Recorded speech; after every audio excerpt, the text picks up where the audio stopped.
Salut à toutes, salut à tous, bienvenue dans un numéro un peu spécial de Roll You Fool, puisque aujourd'hui avec Styr, nous vous proposons une campagne de Fading Suns. Je serai le joueur, Styr sera le MJ, et nous allons vous présenter comme ça, sous forme de podcast également, toujours dans Roll You Fool, même si nous n'avons pas oublié de vous parler de jeux de rôle, et bien nous vous montrons par l'exemple également ce qu'on peut faire en matière de jeux de rôle. Salut Styr. Bonjour sectaire, et voilà, ma subtile campagne d'influence a finalement porté ses fruits. Et oui, on joue à Fading Suns. Exactement, on joue à Fading Suns. Alors rapidement, Fading Suns, c'est un peu un grand ancien qui n'arrête pas de ressusciter. J'arrête pas d'en parler, j'arrête pas de bassiner sectaire au sujet de Fading Sun. Pour moi un jeu de rôle qui est intéressant parce que il n'est pas parfait. Il a des tas de défauts, mais en même temps, il a des tas de petits éléments qui sont charmants, qui expliquent le fait que à chaque fois qu'il meurt, eh bien, il y a toujours une campagne qui cherche à le relancer. Il en est à sa 4e édition. Et je pense que c'est assez mérité parce que l'univers de ce jeu a quand même quelques Oui, qualités. tu m'as décrit d'ailleurs cet univers, alors tout au long de nos épisodes de Roll You Fool, que nous vous enjoignons à réécouter ou à écouter. Et donc, tu m'as également expliqué l'univers. Alors, c'est un univers un peu particulier, tu vas nous en dire un mot. Et il y a mon personnage qui sera au milieu de cet univers en train d'essayer de survivre vaguement à ce qu'il peut faire. Alors, c'est quoi l'univers de Fading Suns? Rapidement. Eh bien, nous sommes en l'an 5000 après Jésus-Christ. L'humanité s'est dispersée un peu dans l'environnement proche de la Terre à l'aide de portes des étoiles découvertes. Alors attention, quand on parle de portes des étoiles, c'est pas celle de la série. On parle littéralement de gigantesques portails faisant la dimension d'une lune, se trouvant on va dire, aux limites des systèmes solaires. C'est pour ça d'ailleurs qu'on ne l'a pas trouvée tout de suite. Elle est vraiment, il a fallu s'approcher du confin de notre système pour la découvrir. Et ces portails permettent d'accéder à d'autres planètes. Alors évidemment, il y a tout un mystère derrière tout ça. Qui a construit ces portails? Comment fonctionnent-ils? Etc. etc. Et l'humanité donc s'est répandue à travers ces portails dans son voisinage proche au cours des 3000 années qui ont suivi. Durant ces 3000 années, se sont succédées différentes périodes. Je ne vais pas trop rentrer dans le détail parce que l'univers est très très riche. Il y aurait largement de quoi faire un gros lordum qui assommerait tout le monde. Mais globalement, ça a commencé par une sorte de première république un peu corporatiste, un peu cyberpunk, pas très joyeuse pour l'humanité, qui était asservie par des grandes compagnies qui allaient exploiter comme ça des planètes. Pensez un peu à l'univers d'Alien avec, avec les grosses compagnies, les marines, etc., etc. Et puis à un moment donné, tout ça s'est effondré sous son propre poids. Arrive une première âge des ténèbres, suivi d'une sorte de renaissance où l'humanité parvient plus ou moins à se reconstruire, suivi d'un nouvel âge de ténèbres, et nous sommes, 3000 ans plus tard, après le début de cette exploration, arrivés au terme d'une nouvelle renaissance, cette fois-ci à partir d'un empire qui s'est constitué suite à une guerre entre les différentes factions. Alors, autre point qui va être très important dans cet univers, c'est que c'est un univers de science-fiction, mais dégradé, très très dégradé, parce que comme son nom l'indique, Fading Suns, eh bien, il y a un enjeu majeur qui s'est produit et qui explique pourquoi il y a eu cette nouvelle renaissance, une nouvelle recentralisation de l'humanité. Les étoiles se meurent. C'est un processus qui est un peu lent, c'est pas des étoiles qui disparaissent comme ça du jour au lendemain, mais elles se refroidissent, leur colorimétrie change progressivement, mais c'est un phénomène qui est visible sur toutes les planètes, qui apparemment concerne toute la branche de la galaxie dans laquelle on se trouve, et évidemment, les gens paniquent, parce que là, très clairement, il y a une horloge qui vient de se mettre en place, et qui est en train de sonner la fin de l'humanité, parce que pas de soleil, pas de vie, tout simplement. Ce qui s'est passé, donc c'est un phénomène qui a été observé, on est en l'an 5000, qui a été observé à peu près aux alentours de l'an 3000 et des bananes, et s'est constitué une religion qui a fait une sorte de gigantesque syncrétisme de différents courants religieux, dirigé par une sorte de prophète qui est apparu, qui s'appelle Zacharie. Alors Zacharie, c'est la traduction française. Dans la version anglaise, il s'appelle Zébulon. Oh merde. Oui, je Voilà, comprends donc qu'ils aient traduit, oui. oui, là pour le coup, je n'en veux absolument pas pour la traduction. Zébulon étant au passage un nom qui apparaît dans la Bible, hein. Je tiens à Oui, tout à fait. préciser, c'est un nom tout ce qu'il y a de plus courant, mais malheureusement en France, grâce à Manège Enchanté, ça ne passe pas. Non. Donc ils ont traduit ça par Zacharie, ce qui fonctionne tout aussi bien, puisque c'est aussi le nom d'un... Je ne sais plus si c'est un prophète ou un roi, peu importe. Et dans tous les cas, cette nouvelle religion est apparue, et cette religion a posé plusieurs principes, et notamment l'idée que c'est le fait que l'homme se serait détourné, entre guillemets, de sa spiritualité par le matérialisme, qui a entraîné la perte des étoiles, enfin la mort des étoiles. Et donc, par conséquent, qu'est-ce qu'il faut faire? Il faut mettre un terme à tout notre attachement matériel, la technologie, la facilité de vie, etc. etc. Donc, dans un premier temps, le message n'est pas trop passé, hein, évidemment, hein, c'est pas aussi facile que ça, mais au fur et à mesure que les événements avançaient, l'Église a gagné de plus en plus de poids et est parvenue finalement à s'imposer sur la plupart des mondes connus comme étant la référence à la fois culturelle et spirituelle. J'emploie l'Église avec un singulier, mais il faut bien voir que dans cet univers, l'Église, il y a des schismes à l'intérieur, c'est un peu compliqué, donc pareil, là je ne vais pas trop m'attarder, c'est un gros lord dump. Ça a provoqué pas mal de frictions, ça a provoqué des croisades aussi, en tous les cas. Mais l'idée de base, c'est qu'effectivement, on a une sorte d'église qui impose sa vue.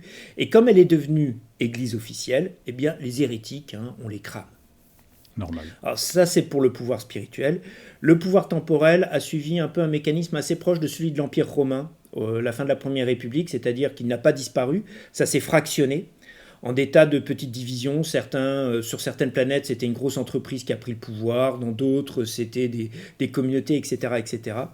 Et ça s'est féodalisé pour devenir une sorte de néo-féodalisme qui dirige aujourd'hui le monde connu. Alors, ceux qui connaissent Dune sont familiers avec le concept, hein, donc on a des grandes maisons.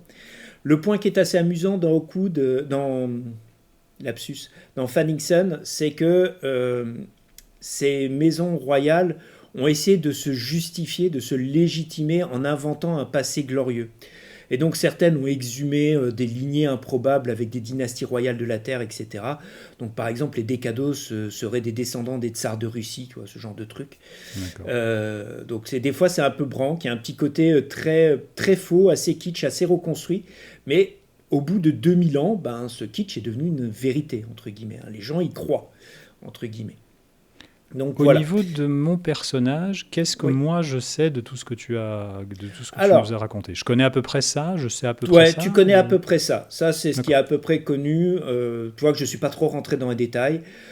Tu sais que maintenant, les mondes connus sont dirigés par des familles nobles, des grandes maisons et des maisons mineures. Okay. Tu sais que l'Église impose son dogme, qui impose une forme d'ascèse morale à l'humanité pour espérer s'en sortir.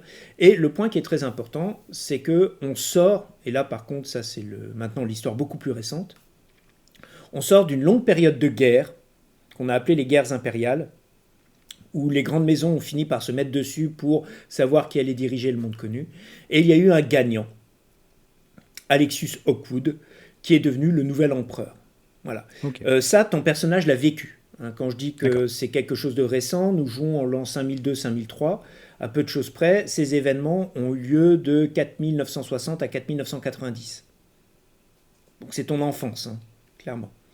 Et comme toute bonne guerre civile, ça a été passablement sanglant, moche, avec des planètes bombardées, etc. etc.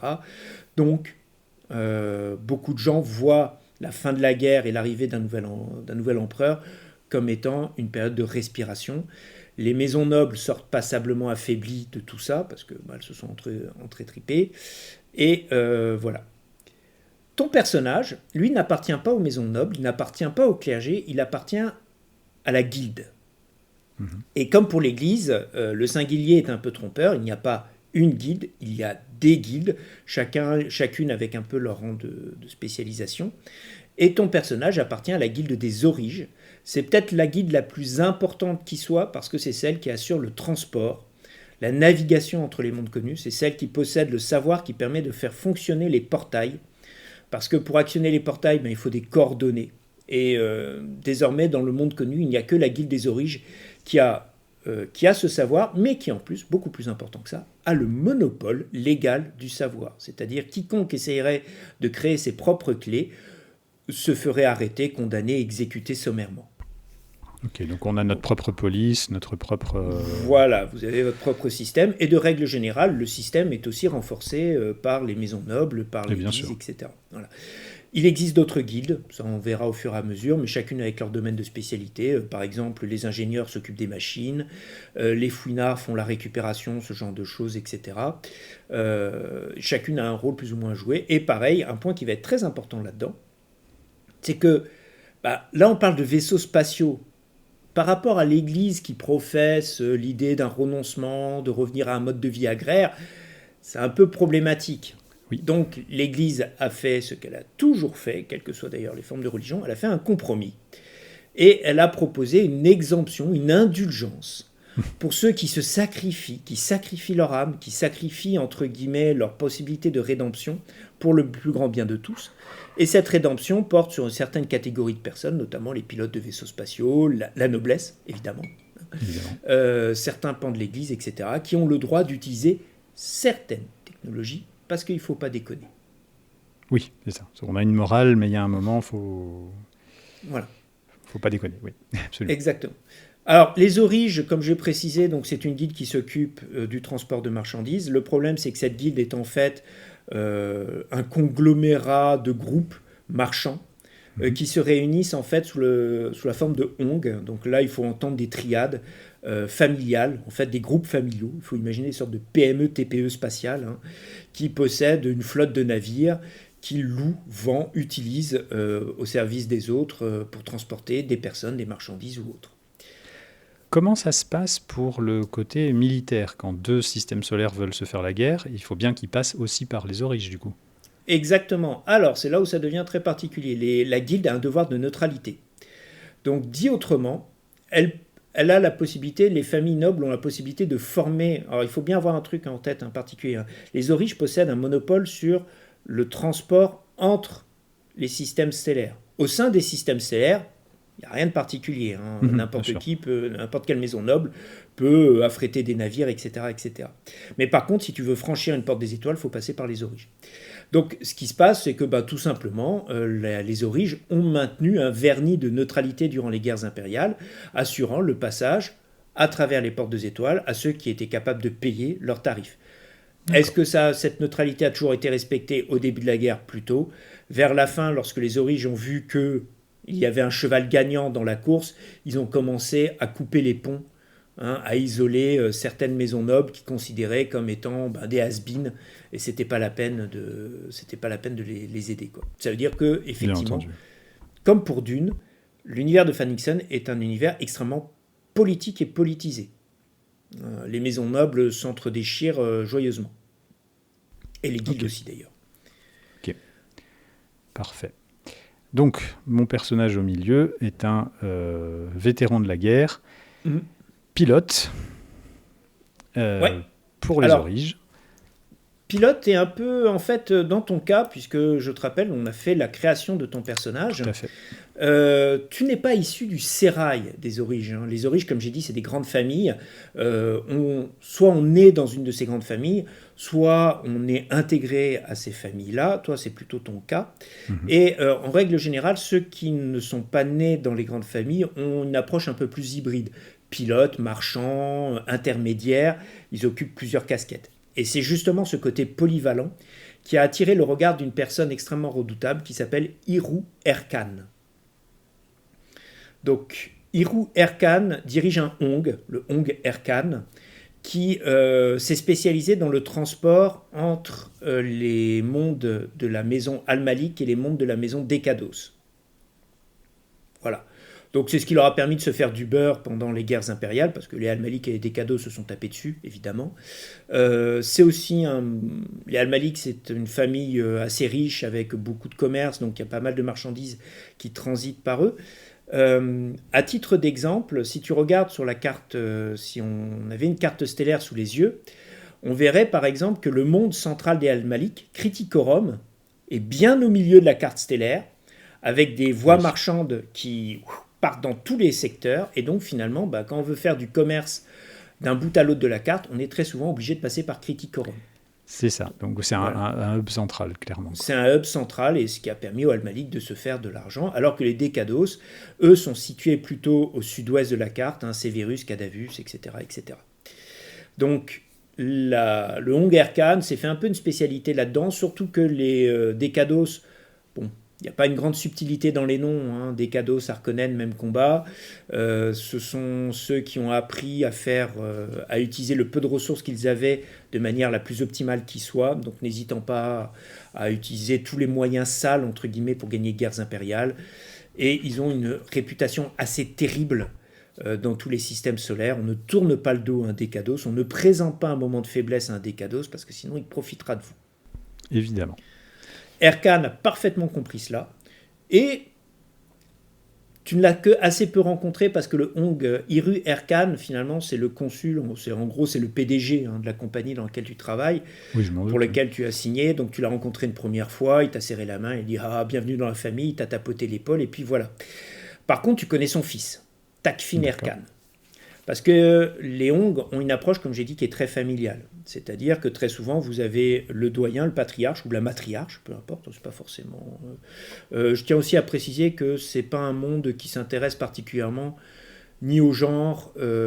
alors, j'ouvre une toute petite parenthèse, c'est un monde aussi qui est raciste, mais dans un sens, il y a les humains et il y a les extraterrestres. Oui, bien sûr. Voilà. Par contre, ta couleur de peau, tout le monde s'en fout. On va être très clair là-dessus. Et donc, je disais effectivement sur la partie genre, pareil, ils s'en fichent complètement. Tu as des personnages qui sont binaires, non binaires. Il n'y a pas de problème là-dessus.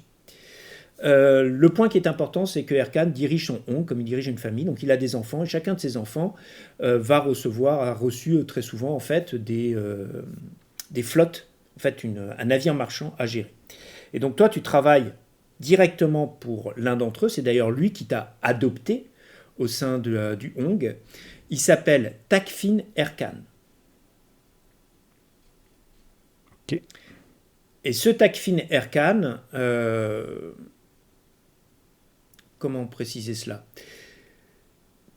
C'est quelqu'un qui ressemble beaucoup à son père pour son côté impitoyable, intransigeant. Et d'ailleurs, je tiens tout de suite à préciser, tes relations avec lui sont assez ambiguës, on en reparlera après. Tu l'as déjà vu passer quelqu'un par un sas de décompression pour s'en débarrasser. Ok. Voilà, on va être clair, on pose tout de suite le personnage.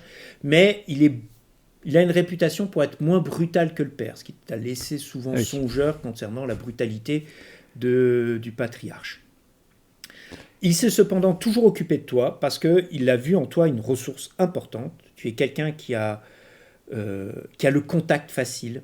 Mm-hmm. Tu as aussi un point qui est très important par rapport à ces familles qui vivent dans l'espace et qui ont un peu perdu la main avec les gens qui vivent sur la planète. Toi, tu viens du sol, entre guillemets, même si tu es né dans une station, etc. Mais tu as ce rapport avec le reste de l'humanité qui est un peu plus facile que bon nombre de riches maintenant qui passent leur temps dans l'espace.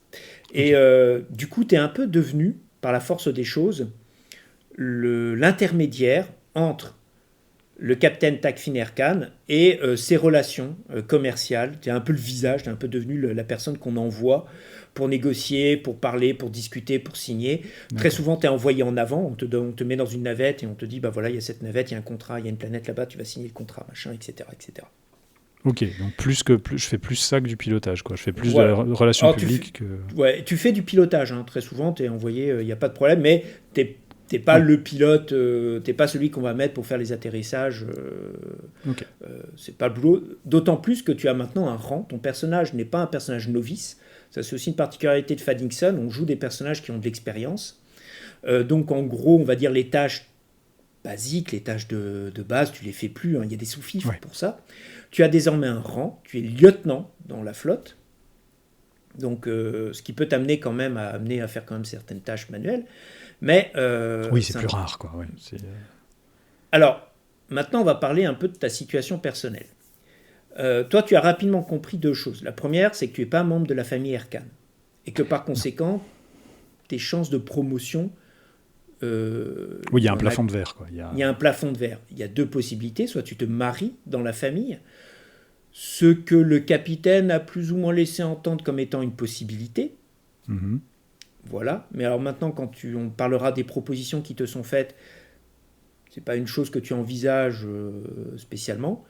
Soit, tu faut trouver une échappatoire. Il y a un Mhm. petit problème par rapport à ça, c'est que Erkan, quand il t'a mis la main au collet, il t'a fait signer plusieurs documents, tu étais jeune, tu étais naïf, et en fait, une grande partie de tes liquidités sont constituées de parts dans la société de Erkan.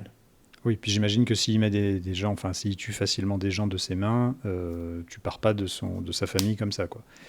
C'est un Alors, peu à la Yakuza, quoi. tu peux, mais t'as rien, quoi. Ouais, c'est Voilà, ça. il te lâche sur une station spatiale avec un slip et puis éventuellement une petite tape sur l'épaule et puis voilà, quoi. C'est ça.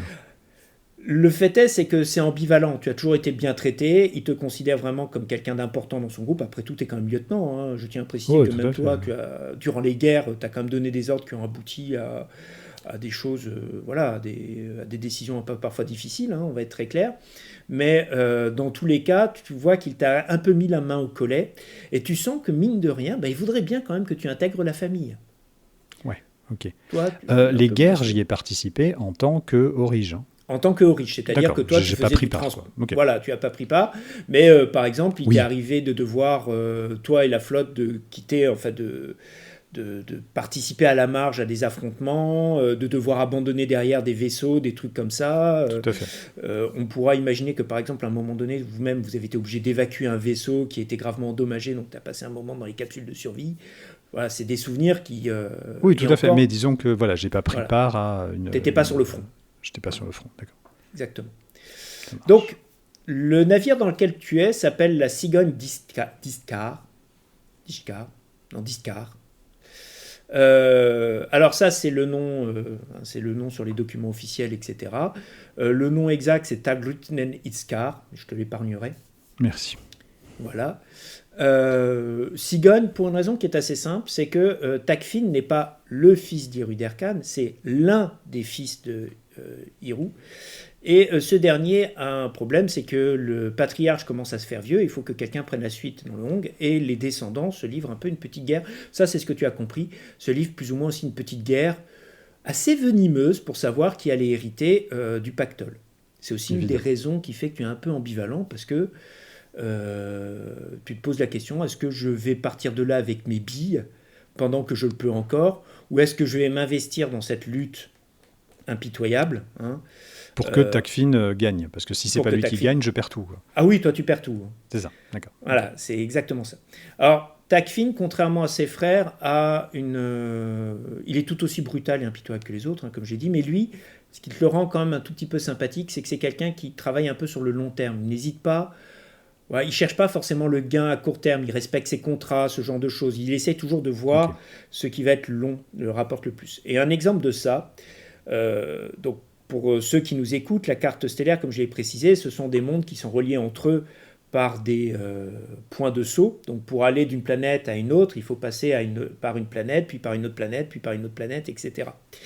Et là où la plupart des membres du Hong Erkan se limitent à un secteur de la galaxie bien précis, qui est plutôt le secteur, on va appeler occidental, Erkan, lui, il n'hésite pas à faire de très longs trajets. D'accord. Et il utilise ces très longs trajets pour aussi étendre, entre guillemets, son réseau d'associés, de connaissances, de relations. C'est aussi pour ça qu'il a besoin de toi. D'accord. Tu sais que lui-même est aussi quelqu'un de très... Il est compétent, hein, sur le plan social, ça c'est pas un problème, mais il ne peut pas tout faire tout seul. Oui, non, bah, évidemment. Voilà. Et surtout quand tu connais les deux autres lieutenants que je vais te présenter peu de temps après. Donc, justement, là où on en est, Erkan a accepté, donc Takfin Erkan. Alors maintenant, quand j'ai parlé d'Erkan, c'est uniquement le capitaine, Le c'est fils. pas le patriarche. Ouais, le patriarche, on verra un jour, si on continue, on essaiera, suivant les choix que tu feras, on verra si on commencera à l'intégrer. Mais là maintenant, quand on dira Erkan, c'est le Tout à fait. capitaine. Donc, a accepté un contrat de transport qui doit partir, qui part d'ailleurs en fait du monde de Chaprout, donc tout à fait au nord-ouest. C'est le dernier monde à Al-Malik avant celui de Stigmata, pour aller à Pandemonium, qui se trouve tout à fait au sud-est, donc du nord-ouest vers le sud-est, en passant par Criticorum, Quiche, Rempart, etc. Et puis arriver à Pandemonium, planète d'Ekados. C'est... Euh, Ça représente combien de temps de voyage Alors, dans un monde pareil? Alors, dans un monde pareil, et ça, tu le sais en tant qu'Aurige, c'est des choses qui sont très difficiles à évaluer parce que les portails de saut, il n'y en a qu'un par système solaire. Mhm. Il faut le paramétrer, il faut le lancer, il va partir, il faut qu'il se réinitialise, il faut mettre les nouvelles coordonnées, il faut le relancer. Criticorum, quand tu regardes, il y a 7 portails de saut. Ok. 7 jump gates. Et ça va dépendre en fait du trafic. Tu sais que Criticorum, ça prendra toujours du temps parce qu'il y a énormément de trafic. Ensuite, le problème, c'est que tu arrives sur Quiche et après sur Rempart, qui appartiennent à une autre maison noble. Et là, tu peux avoir des tas d'autres problématiques. En règle générale, on compte quand même sur 1 mois à quelques mois, entre guillemets, de trajet.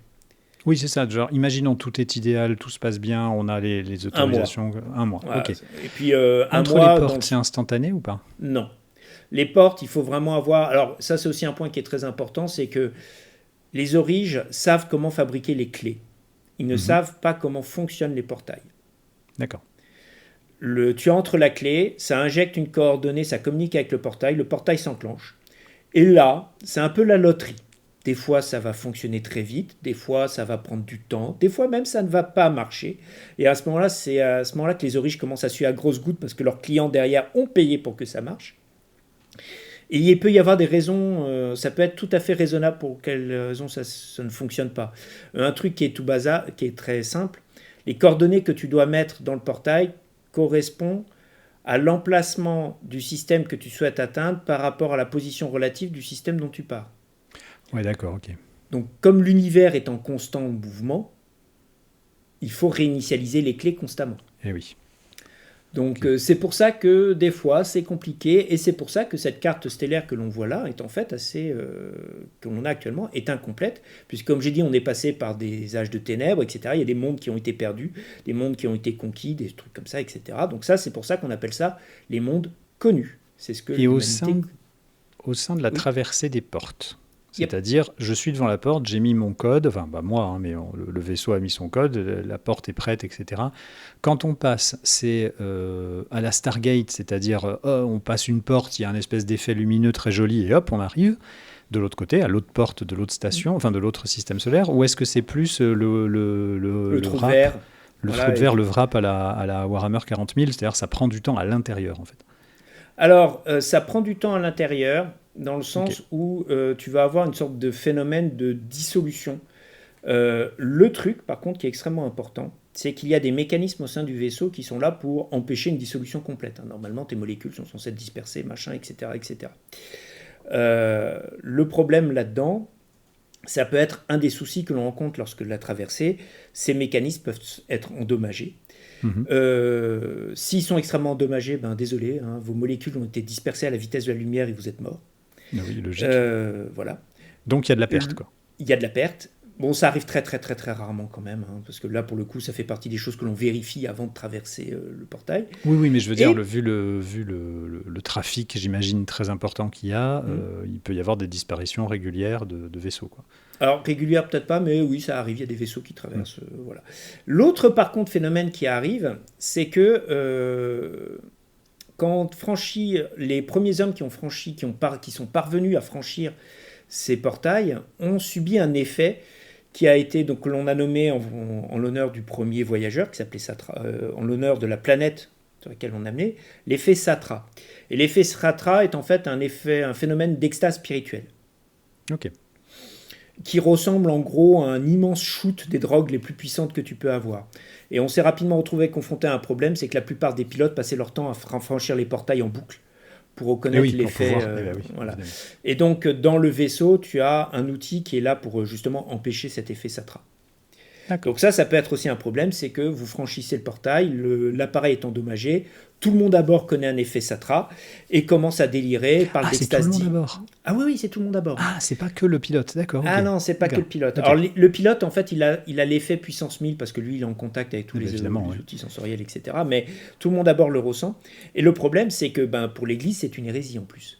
Et Parce oui. qu'il n'y a qu'une seule divinité, hein, voilà, machin, ça c'est de la fausse extase. Donc en règle générale, toutes les personnes présentes ont droit à un petit passage gratuit auprès de l'Inquisition pour mesurer l'étendue de leur contamination spirituelle. Ok, Voilà. charmant. Charmant, Ça comme marche. tu dis. Donc, alors évidemment, il y a toujours des accusations portées contre les origes. Il y aurait des sectes satraïstes, tu vois, enfin, tu vois tous les Oui, thèmes oui, oui, évidemment. complotistes possibles et imaginables. Ce qui est un peu absurde parce que les Hong n'ont aucun intérêt à avoir des satraïstes à bord parce que les Hong, ils sont là pour faire de la thune. Et si c'est pour avoir des pilotes shootés qui passent leur temps à faire des sauts, bah, ils gagnent pas de thune, quoi. Logique. Voilà. Logique. Bien, bien, bien, bien, bien. Donc, j'ai Alors, quel âge? ton C'est père. quoi les âges? C'est quoi les âges déjà? Alors, ça va dépendre beaucoup de ton niveau de richesse, parce que, Ok. comme dit, l'humanité a connu une phase, un âge d'or qui s'appelle la Seconde République, où, enfin, en gros, il y avait des machines pensantes, il y avait tout le bazar, etc. Et notamment des technologies de longévité. Ok. L'Église a interdit ces technologies de longévité, mais tu te doutes bien que la noblesse et d'autres, vivre plus longtemps, c'est quand même pratique, quoi. Bien sûr. Donc, les plus riches peuvent espérer vivre à peu près jusqu'à 120 ans, à D'accord. condition qu'ils ne se fassent pas assassiner, empoisonner, guerre, tout le bazar. Le paysan moyen sur une planète un peu reculée, du genre Bûcher par exemple, 50, 55 ans. Ok. Voilà, donc c'est très très variable. Les origes, les Guildiens ont tendance à vivre plus longtemps parce qu'ils ont accès à la technologie et surtout ils savent s'en servir. D'accord, ok. Mais il n'y a pas de délire du style 2000 300 ans, ans, non, 400 non, ans. non, Non, pas d'accord. du tout. Ok. Alors, à Ok, ta on vit connaissance, normalement. non, et à la connaissance de tout le monde, non. En Donc je peux l'occurrence, avoir une 30, 35 ans, il n'y a pas de voilà. problème, quoi. Ton personnage a à peu près la trentaine, le capitaine Takfin approche doucettement de la fin de la quarantaine, et le Hiru, le patriarche, il est dans ses 60-70 ans, quoi. D'accord, ok, Voilà. ça marche. Ça marche. Alors, à bord du navire, donc tu as d'autres membres d'équipage, on ne va pas faire tout dans le détail, on va juste citer les autres plus importants. Il y a la lieutenant Aida Erkan, qui est une nièce de Takfin, et qui est maître d'équipage à bord du navire. Aida Erkan, c'est une main d'acier dans un gant d'acier. Super. Elle dirige l'équipage avec tu n'as pas du tout apprécié ton premier contact avec elle, tu ne continues de pas trop l'apprécier. C'est quelqu'un qui considère que quand elle donne un ordre, à moins que le capitaine vienne donner un contre-ordre, c'est pas la peine de discuter. Autre point qui est très important, Aida Erkan ne cache pas non plus ce qu'on appelle dans le monde de Faddington sa technosophie. Mhm. Donc elle aime bien la technologie. Elle aime tellement la technologie qu'elle s'est fait greffer des implants. Ok, Donc autant dire que Aida, elle ne descend pas sur les planètes. oui. Et c'est quelqu'un aussi qui a pris l'habitude de ne concevoir les rapports à l'autre que par l'intimidation. D'accord. Donc notamment quand elle veut faire entendre son point de vue face à un membre d'équipage, elle étend une lame rétractable de sa main et elle le plante sous la gorge du gars. On est au même niveau, hein. Oui, elle ne D'accord. peut plus te donner d'ordre. Et c'est l'une des raisons pour laquelle tu as quand même des relations un peu ambiguës avec Takfin, parce que Aida Erkan, elle fait partie des personnes mariables. Ah, eh ben super. Ok. Voilà, exactement. L'autre personne qui dirige, alors c'est là où tu comprends qu'on est vraiment dans une affaire familiale, c'est la lieutenant Koura Erkan. Elle, c'est la pilote. Et c'est elle qui pilote la Cigogne d'Istar. Donc la Cigogne d'Istar, je reviens dessus, c'est un immense vaisseau. Alors là, par contre, il faut vraiment voir les vaisseaux type vaisseaux de la Guilde dans Dune. Hein, c'est des machins. Alors, ils sont pas très esthétiques. Hein, c'est vraiment des sortes de gros cylindres avec des tas de petites navettes qui leur sont attachées pour alimenter les bases spatiales, etc. C'est elle qui dirige ça. C'est elle qui fait tout ce qui passe par les jump gates, par les portails de saut. Hein. Elle s'est un peu occupée de toi pour l'entraînement, pour te montrer les bases de comment on fait ce genre de manœuvre, pour t'apprendre à enregistrer les coordonnées, etc. Elle est, elle est plus sympathique, mais par contre, elle a le vieux travers, un peu cette vieille scission qu'il y a au sein des origes entre les pilotes et les marchands. Oui. Les pilotes se considèrent comme l'aristocratie. Après tout, c'est eux qui font fonctionner les vaisseaux, c'est eux qui qui savent comment les portails fonctionnent. Les marchands, c'est Oui, le mal nécessaire. Et évidemment, les marchands, eux, ils disent ouais, mais sans nous, vous n'avez pas de raison d'être. C'est ça. ce qui n'est pas faux. Oui, d'accord. Ok. Ouais, et chacun se tire un peu la bourre. Koura Erkan est plutôt très clairement du côté des pilotes, même si elle comprend parfaitement l'importance des marchands, et après tout, il faut bien que quelqu'un, à un moment donné, paye les factures. Le seul problème de Koura Erkan, c'est qu'elle a fait entendre très clairement à son oncle que non, elle n'est pas intéressée par un mariage, et que de toute façon, elle ne souhaite pas avoir de relation avec les hommes. D'accord. Point. Ok. Ce que son père a dit, mais c'est pas du tout un problème, je m'en fiche, tant que tu ponds un gamin. Tant que Oui, son oncle, ok. voilà, C'est-à-dire on est dans un univers de tolérance tant qu'il y a une perpétuation. Voilà, c'est ça. C'est ça. Donc c'est autant moyen dire, tolérant quand même. ouais, c'est moyen tolérant, on va être très clair, mais on va être Tolérant de on va être- façade, quoi. ouais, tolérant de façade. Alors, il y a aussi des technologies de reproduction, c'est-à-dire que une femme peut très bien avoir des enfants sans faire de grossesse. D'accord, Pour les ok. plus riches, c'est largement accessible. Donc c'est pour ça que tu as effectivement des duchesses qui ont des tas d'amants, amantes, slash ce que tu veux, qui n'ont jamais et qui ont une descendance officielle. D'accord. L'Église a un peu du mal avec ça. J'imagine. Alors, il y a des tas de trucs en disant oui, mais vous comprenez, elle était stérile, machin, c'est important, etc., etc. C'est à nouveau tolérance, mais Ouais. En donc grinçant des dents, quoi. voilà, Koura fait très clairement comprendre que elle, ça l'intéressait pas. Elle est, tu sais qu'elle est en couple avec quelqu'un, machin, etc. Autant dire que l'idée de te forcer un mariage avec elle ferait de vous le couple le plus malheureux du monde, hein, un peu de choses près. Oui, de toute façon, j'ai pas spécial. Enfin, aucune Voilà. des deux n'est spéciale. Oui, c'est ça. Ouais. Donc c'est un peu compliqué. Hein. Voilà, la D'accord. situation va être un peu compliquée par rapport à cela. Alors là, j'ai présenté foncièrement les aspects, on va dire entre guillemets négatifs des deux personnages. Elles sont toutes les deux très professionnelles. Ok. C'est-à-dire que l'équipage du vaisseau avec Aïda fonctionne comme une horloge. Elle n'est pas sadique, elle n'aime pas torturer les gens à proprement parler. Hein. C'est pas quelqu'un qui va s'amuser à tuer voilà, des personnes, etc. Elle a exactement le même raisonnement que Takfin. Il vaut mieux un gain sur le long terme, mais elle considère que la peur est bien plus efficace que le respect. Ok. Voilà. Oui, c'est Mais une conception, quoi. c'est une conception. Mais aux côtés de ça, tant que C'est tu pas une obliges- sadique, en fait. c'est pas une sadique et elle est pas bête. Mhm. C'est-à-dire que tu ne l'as jamais vu donner d'ordre stupide. Tu ne l'as Ok. jamais vu agir par caprice ou quoi que ce soit. Ok. De même pour Koura. Il n'y a pas de problème là-dessus. Tu t'entends même très bien avec elle. Il n'y a pas de souci par rapport à ça. Ok. Donc, dans l'ensemble, toi, pris Mais à moi, part, je suis le petit dernier lieutenant qui vient Voilà. d'arriver. Enfin, pas qui vient d'arriver, je suis là depuis longtemps, mais ça fait. Je Toi, viens t'es là d'arriver depuis- dans le t'es milieu là- du lieutenant, quoi. Enfin, voilà, oui. t'es- Je suis le t'es dernier nouveau lieutenant, quoi. T'es le C'est ça. dernier lieutenant, tu es adopté, tu as été Ah, officiellement mais en plus, adopté, oui. ça c'est un point qui est important. Oui. C'est-à-dire que techniquement parlant, d'un point de vue administratif, tu es membre de la famille Erkan. En plus, tu Mais as des parts dans la société. Mais tout le monde me regarde comme un truc, quoi. Les vrais, Voilà, comme un ceux de truc. sang, oui, bien sûr. Voilà. Et dans l'idéal, ça serait que tu épouses quelqu'un pour cimenter tout ça bien, bien solidement. Bon, j'imagine que la famille est assez étendue et que je suis peut-être pas obligé de me taper Aïda ou. Oui, Koura. voilà, il est tout à fait possible, mais bon. Pour petite précision, Takfin a 6 frères et sœurs.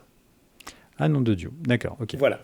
Donc, et chacun possède son navire, sa compagnie, et le patriarche joue un peu les uns contre les autres pour savoir lequel sortira un peu du lot et il dira bah, c'est lui qui prendra ma succession. On reste dans un univers patriarcal, c'est-à-dire que on attend un héritier et pas une héritière, quoi. Ah, si, ça peut être une héritière. Il n'y a aucun Ah bah, problème. pourquoi c'est pas là-dessus. une de ses enfants alors? J'ai dit 6 frères et sœurs. Non, à Takfin, je veux dire. Ah non, là je parlais Pour sa du propre Hirou. section. Ah, je parlais à Hirou. Alors, Takfin, non, parce que quelque part, tu as quand même l'impression que Takfin, il voudrait bien que ça soit toi. Ah d'accord, ok, c'est ça. Voilà. Ok. Mais il a des enfants. Enfin, je veux dire Lui, beaucoup. alors lui, il a des. Alors non, il y a Takfin, lui, il a des gamins, mais ils sont pas ici. D'accord, ok. Donc Voilà. c'est pas un obstacle, en tout C'est cas. pas du tout un obstacle. Ok. Quand il t'a, et je tiens à préciser que techniquement parlant, tu es son enfant, légalement. Oui, tout à fait. Tout Voilà. à fait. Donc voilà, il y a un de ses fils est bien présent à bord du navire, toi.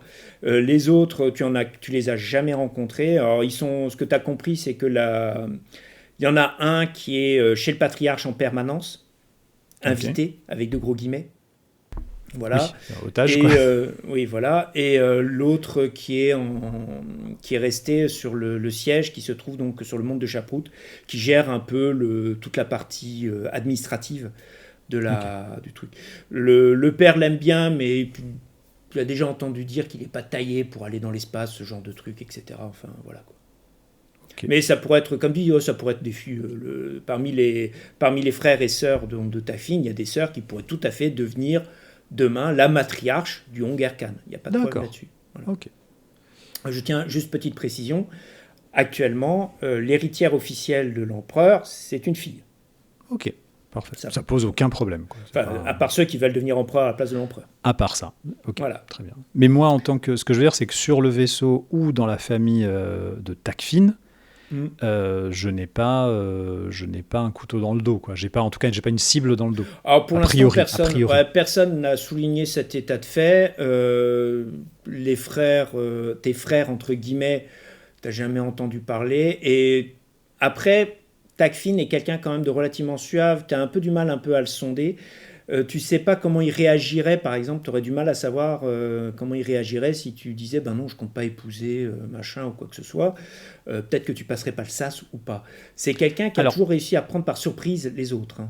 toujours pour préciser, pour voir dans quel état d'esprit mon personnage est, puisqu'on est dans la partie présentation de l'univers et du personnage, est-ce que enfin, moi je le vois comme ça, mon personnage, ça fait quand même depuis quasiment adolescent qu'il est avec eux. Mhm. Il a été officiellement adopté. Mhm. Je le vois plus, tu vois, comme un Kiryu dans Yakuza, c'est-à-dire Oui. il est vraiment dédié au clan, dédié à Takfin, même malgré tous les défauts. Mhm.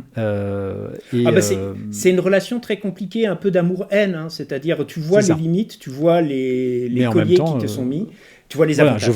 je vois les colliers, je vois aussi les avantages, et puis il y a cette Mhm. espèce d'honneur d'être Mhm. respectueux vis-à-vis de quelqu'un qui finalement... parce que sinon, sans lui, je sais très bien aussi ce que j'aurais fait, ça aurait été Ah bah, probablement paysou sur la alors, planète où j'étais, quoi. à l'origine, tes parents, tes vrais parents, entre guillemets, Mhm. étaient ce qu'on appelait des marchands libres. Donc les marchands Oui, libres, en pardon. fait, c'est ce réseau immense qui existe sur chaque planète de petits marchands qui font partie de la guilde marchande, mais qui sont finalement trop anonymes et qui restent, C'est ça. comme l'appellent les origes, des bouseux. Oui, c'est ça, j'aurais Voilà, fini, oui, dans ma conception, enfin dans ce qu'on m'a inculqué au fil des années, voilà, j'aurais été un... Il m'a sorti de la boue, techniquement, exactement. quoi. C'est ça. Ok, très bien. Donc oui, c'est très ambigu et on va avoir pas mal de pain sur la planche. Donc je résume. Nous sommes dans le navire La Cigogne d'Iscar. Nous sommes actuellement en route vers Pandémonium. Alors, je précise une chose, en fait, le scénario va commencer à votre arrivée à Pandémonium. Très bien. Voilà. Euh, parce que bon, les voyages stellaires, on va être très clair, c'est comme pour la logistique de notre époque. Il faut voir à peu près ce que sont les transports maritimes. C'est 90% d'ennui et 10% d'administratif. Absolument. Oui, donc, Sauf durant les guerres impériales. Donc là, par contre, le point important, c'est pourquoi vous faites ce voyage. Et oui, ça, ton personnage y a joué un rôle. Sur la carte, la carte stellaire présente une toute petite anomalie, comme je l'ai précisé. Les Décados se trouvent à l'ouest, sauf une planète Décados, Pandémonium, qui se trouve complètement à l'est.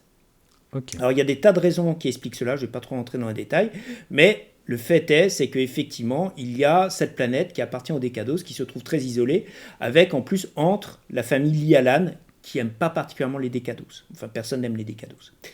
Donc, Takfin a accepté un contrat pour transporter des choses entre le centre du monde, donc le centre d'opération du côté de Chaprout, jusqu'à Pandémonium.